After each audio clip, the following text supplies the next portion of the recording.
No, I don't. I think, of course, there could be better deal. There is nothing called the best. What could so he have, I don't know why. Right. What could have Obama what could Obama have done better in your opinion then? I think the issue really is this. I think Mr. Obama really put a wrong binary alternative. He basically said either this deal or war. Mm-hmm. Okay? I think that's where his problem comes. I mean, I don't understand why, if this deal was not to be signed, there will be a war. He has to explain that. He has to explain why, in the absence of this deal, there will be war. That he hasn't explained, and I'm surprised his audience and his opponents are not asking him that question. Did the Iranian side say anything similar to that? Did they say that it was either this deal or war? No, I don't think that they thought that. But their concern was on the sanctions. Let me just put it this way for you. I think the winner of this deal is neither Iran nor U.S. The winners are Europe, Russia, and China. And I tell you why. Whatever sanctions that are being relieved, they are not relieved on American entities. So Americans have sanctioned themselves out of the Iranian market.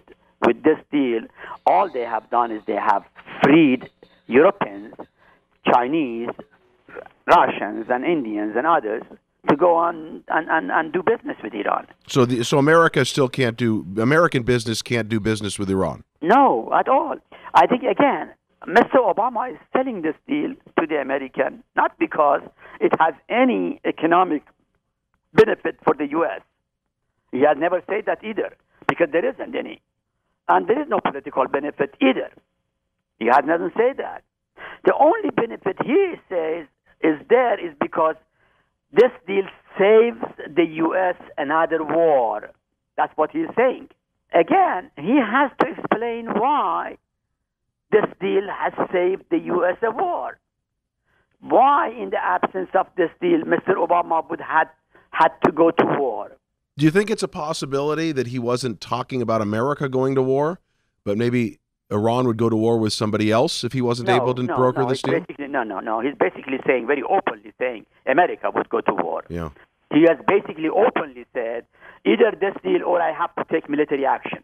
That's how he frightened his people and made them to support it. He basically made this argument that either this deal or a war. But Mr. Obama had to make it war or deal, so then he can sign it off. Do you think this review period that the United States Congress will have, if they raise this issue or if they raise other issues with it, do you think there's a chance that this deal could be undone? I tell you this.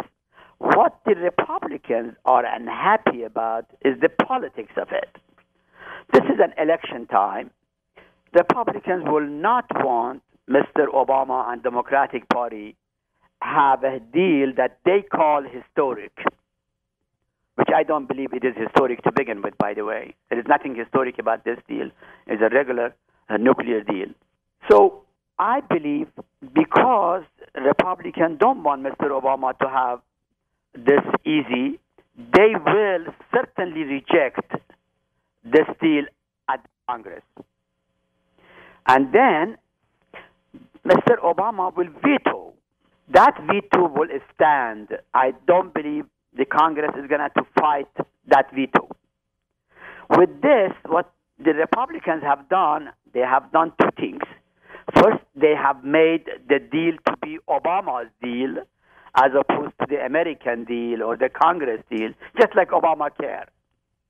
And then use that Obama deal during the election time to criticize and maybe even label the Democrats as traitors, okay, to the U.S. national security and so on. Dr. Amirahmadi, is there any way to determine if the United States can trust Iran's government to fulfill its part of this deal? Well, as they say, trust but verified. Now, let me put these things in this way. We know for a fact that any nation who wanted to do anything they wanted, they have done it.